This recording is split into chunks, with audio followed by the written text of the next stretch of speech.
مجھے ایک بندہ آ کے دکھا دے یار. میرا 23 دن کا ریمانڈ لیا میں نے, پہلے 23 منٹ کے اندر ان کو سب کچھ دیا. مجھے اوپر لے گئے. میرے سے ایک بندہ ملنے آیا ہوا تھا, جاوا فوڈز, میرا ایک جانے والا ہے جس نے ہمارے گھر میں, جب ہمارے گھر میں دعوت تھی تو اس کی کیٹرنگ کی تھی. اب کیونکہ مجھے فریش مار کے اوپر لے کے گئے تھے, میری آنکھوں میں آنسو تھے, تو وہ جب ملنے آیا ہوا تھا وہ اچانک اپنی سیٹ سے کھڑا ہوا اور اس نے میری طرف دیکھا کہ کیا ہوا ہے. میں نے کہا کہ یار میں ان کے ساتھ پوری طرح کوپریٹ کر رہا ہوں, وہ پھر بھی مجھے ماری جا رہے ہیں, مجھے ماں بہن کی گالیاں دے رہے ہیں. تو اگر آپ کی یہاں پہ کسی آفیسر سے بات چیت ہے, آپ ان سے کائنڈلی ریکویسٹ کریں کہ یار مجھے مارے کم, یا مجھے تب مارے جب میں آپ کو کچھ چھپا رہا ہوں یا آپ کو کچھ غلط بتا رہا ہوں, تب مار لیں, لیکن مجھے مارے کم. وہ بڑا پریشان ہوا, وہ باہر چلا گیا. کچھ کھانے کو میرے لیے لے کے آیا تھا, پیزاز یا کوئی برگر لے کے آیا تھا. باہر جا کے مجھے نہیں پتا کہ ان کے جاننے والے تھے جنید سلیم جو اینکر ہیں, انہوں نے کہیں ان کو بات بتا دی. جنید سلیم صاحب نے جو ہے وہ اپنے پوڈ کاسٹ کے اندر اس کا ذکر کر دیا کہ میرا ایک جاننے والا وہاں پہ گیا تو ڈکی بھائی اس حالت میں تھا. تو جنید سلیم صاحب نے جو ہے وہ اس چیز کا السلام علیکم دوستو, ڈیلی اسکوپ ٹی وی سے میں ہوں وکیل الرحمان. سعد الرحمان اور ڈکی بائی کی ویڈیو آپ نے دیکھی ہوگی, اس وقت سوشل میڈیا پر وائرل چل رہی ہے. تقریباً 100 دن تک گرفتاری اور مختلف جیل کسٹڈی اور اس طرح NCCI کی کسٹڈی کے رہنے کے بعد انہوں نے تفصیلی اپنی ویڈیو ریکارڈ کرائی اور سوشل میڈیا پر جاری کر دیے. اس ویڈیو میں انہوں نے اپنے اوپر جتنے مظالم تھے اس کی جو ہے تفصیلات بتائی ہے. انہوں نے اس دوران عدالت میں اور تفتیش کے دوران کس طریقے سے ان کے والٹ سے USDT نکالے گئے جس کی تقریباً 9 کروڑ روپے مالیت بنتی ہے وہ بھی بتایا. اس دوران انہوں نے جو ہے وہ مختلف طریقے سے ان پر جو تشدد کیا گیا اس کا بھی جو ہے روتے ہوئے اس کی پوری احوال بتائے. اور اپنی ویڈیو کے ذریعے سے انہوں نے جو ہے وہ NCCI کے افسران اور اس کے کرپشن کی پوری صورتحال سے جو ہے سب کو آگاہ کر دیا. ہم بطور شہری, پورے پاکستان کے شہری, وہ ہم اچھی طرح جانتے ہیں کہ یہ وہ کہہ رہے ہیں تو یہ بالکل ٹھیک کہہ رہا ہوگا. یہ صرف NCCI یا ایک ادارے کا معاملہ نہیں, پاکستان کے ہر ادارے, تقریباً اداروں کے حال اسی طرح بن چکا ہے. آپ کسی بھی تانے جائیں, آپ کسی بھی جو ہے FIA جائیں یا کسی کسٹم کے پاس جائیں, جس ادارے میں آپ جائیں تو آپ کو اسی طرح کرپٹ افسران ملیں گے, اسی طرح کے جو ہے وہ لوگوں کو جو ہے وہ پیسے لیتے ہیں, رشوت لیتے ہیں اور مختلف طریقے سے جو ہے ان کے گھر والوں کو پریشان کرتے ہیں. تو اس لیے ہمارے لیے یہ بطور پاکستانی شہری یہ کوئی اچنبھے کی بات نہیں ہے, یہ اس طرح ہوتا رہتا ہے. اس ویڈیو میں جو ہے انہوں نے ان پر جو الزام ہے کہ وہ بیٹنگ ایپس چلاتے تھے, اس کی جو ہے انہوں نے تفصیل نہیں بتائی کہ بیٹنگ ایپس کا ان کا تعلق کیا تھا, اس کے لیے وہ پروموشن کیوں کر رہے تھے. یہ بنیادی ان پر الزام تھا اور اسی کی تحقیقات چل رہی تھی.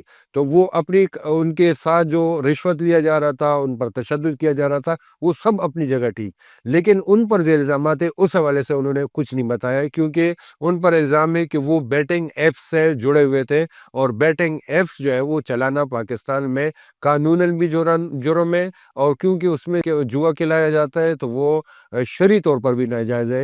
اور اس کی جو ان کے آج بھی جو ہے ان کے پروموشن کی ویڈیوز آج بھی سوشل میڈیا پر موجود ہے.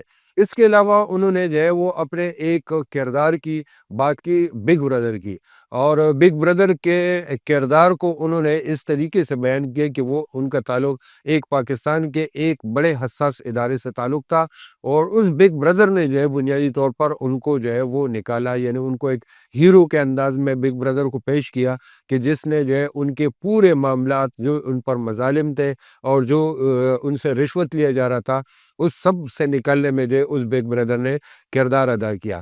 سوال یہ ہے کہ بگ بردر نے ان کے ساتھ یہ مہربانی کیوں کی, کیونکہ پاکستان میں اس طرح کے معاملات جیسے میں نے پہلے بتایا یہ کوئی پہلا واقعہ نہیں ہے.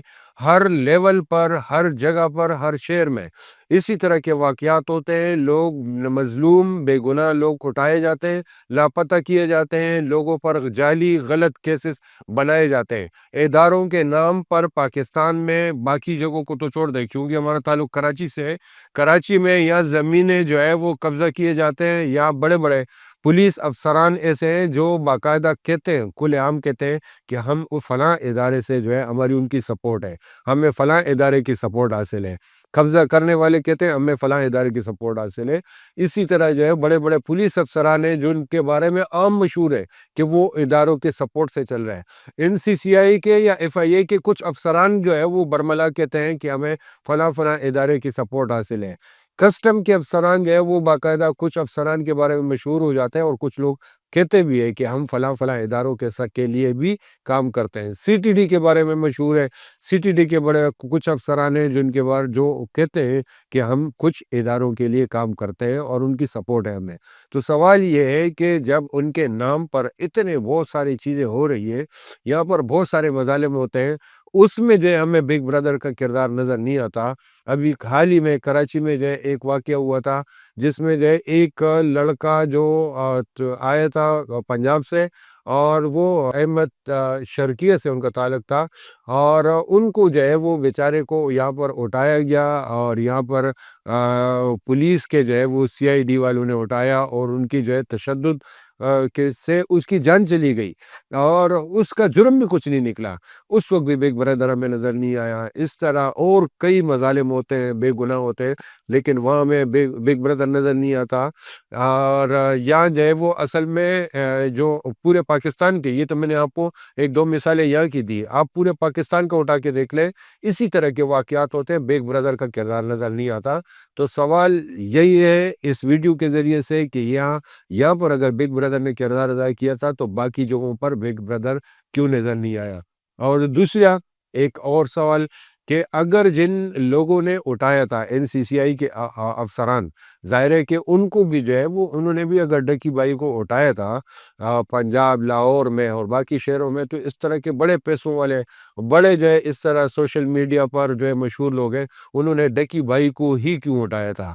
اور جو اٹھایا تھا تو یہ اٹھانے کا فیصلہ این سی سی آئی کا اپنا تھا یا این سی سی آئی کے جن افسران نے اٹھایا تھا اس کے پیچھے بھی کوئی بگ بردر تھے؟ یہ بھی ایک سوال ہے جس پر جو ہے وہ میرے خیال میں ہمیں نظر رکھنی چاہیے کہ یہ اتنا سمپل معاملہ نہیں تھا، اس میں جو ہے کہیں نہ کہیں کئی پس پردہ جو ہے بہت ساری قوت ہے، بہت ساری چیزیں نظر آ رہی ہے کہ جو موجود ہے، جو ان سے ویڈیو بھی بنوا رہے ہیں، جو اٹھوا بھی رہے ہیں، جو افسران گرفتار بھی ہو رہے ہیں، اور آگے جا کے جو ہے وہ افسران پر بھی اور ڈکی بائی پہ بھی نظر رکھیں تو آپ کو بہت ساری چیزیں آگے اور کھلتی چلی جائیں گی۔ اور جو بھی صورتحال ہوگی اس حوالے سے ڈیلی اسکوپ ٹی وی سے جو ہے وہ آپ کو آگاہ کرتے رہیں گے۔ اپنا بہت خیال رکھیں۔ اللہ حافظ۔